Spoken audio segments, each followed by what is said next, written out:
What's up, guys? Welcome back to Rosie TV, and it's gonna be another transfer video. I can barely keep up with all these transfers that are happening right after each other. But today, yet again, we have to talk about 8 big transfers that have went down over the past few days. Also, I'd like to know that I'm gonna be taking about 8 or 9 days off. I am going on vacation, so after that, I will be uploading a lot more regularly. But enough about that. Let's start off with our first transfer. We're going to start off with another free transfer, another veteran player. Dani Alves transferred from Ventus to PSG. Now, Dani Alves is older. He is 34 years old, and he did sign a 2-year contract. So this will definitely be his last big European club that he plays for. I can see him going to China after this, or possibly even retiring. Last season in the league and in the Champions League for Juve, he had 5 goals, 6 assists, some great statistics for a right back. He was so vital for Juve, especially in the latter stages of the Champions League. I mean, that 2-legged tie against Monaco, he was their best player. And yes, he's 34 years old, but as of right now, he is the best right back in the world, in my opinion. So I don't care how old you are, if you got the best player in his position, then I think this was a great transfer. If PSG are trying to make an extra step in the Champions League, then this is exactly the guy to do it for you. This transfer, I'm going to give it an A. Next up, I want to talk about Lucas Biglia. His transfer was confirmed today from Lazio to Milan for a reported 17 to 20 million euro deal. He is one of 2 players that Milan have bought this season that is over the age of 26. We'll get to that other player later on. I'm very excited to talk about him. But Biglia, he's 31 years old, but he's a very experienced player, another Serie A proven player. And while a 5-year deal is a lot for a 31-year-old, because I don't think he's going to play all those 5 years, we did need a player in his position, that regista role right above the defense. In terms of his statistics, he had 4 goals last season, 3 assists, averaged 3.2 tackles per game and 2 interceptions per game. I'm very excited to see him partner Frank Kessie and possibly Giacomo Bonaventura in that midfield. So for Biglia, I'm going to give this transfer a B+.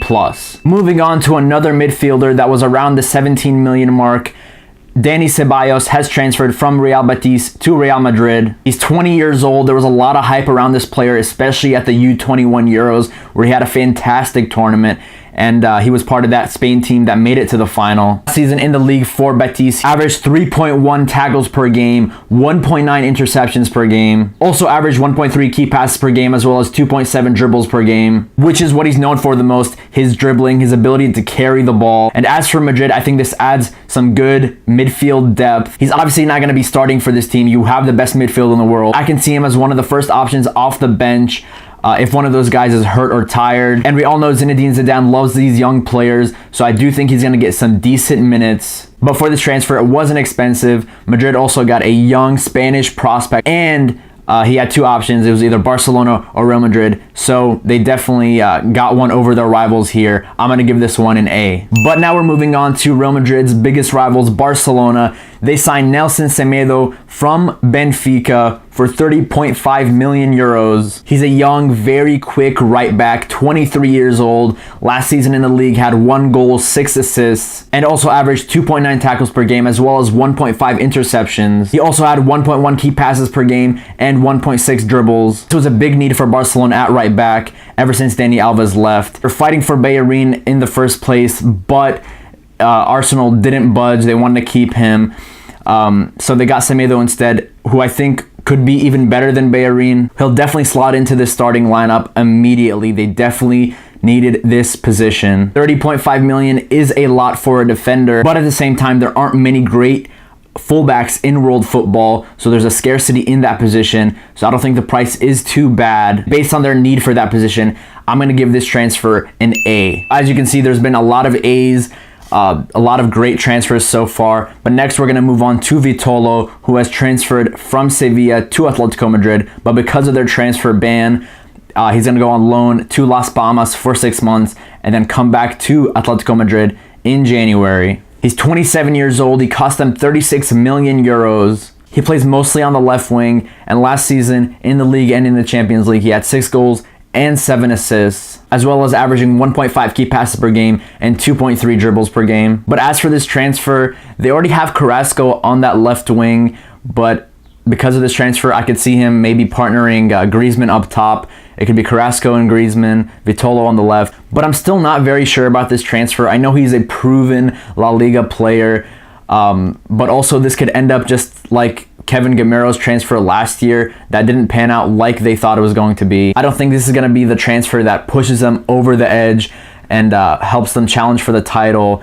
So for this transfer, I'm going to give it a B-. Next, I'm moving on to Douglas Costa, who has transferred from Bayern Munich to Juventus on a 1-year loan deal with an option to buy for 40 million euros at the end of next season. He is 26 years old, but last season under Ancelotti, he wasn't utilized a lot.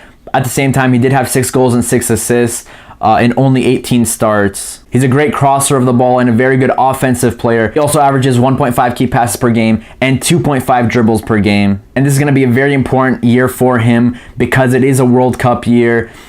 He needs to prove himself for Juve if he wants to get into Brazil's squad. As for the deal itself, I think Juve got a great player in the prime of his career. And just like the James Rodriguez deal to Bayern Munich, if it doesn't pan out, there's no obligation for them to buy. They can just literally return him back to his former club. But I think Costa will perform, and I do think that they're going to end up buying him for 40 million. So for this transfer, I think Costa is going to be a starter for this team, displacing Cuadrado.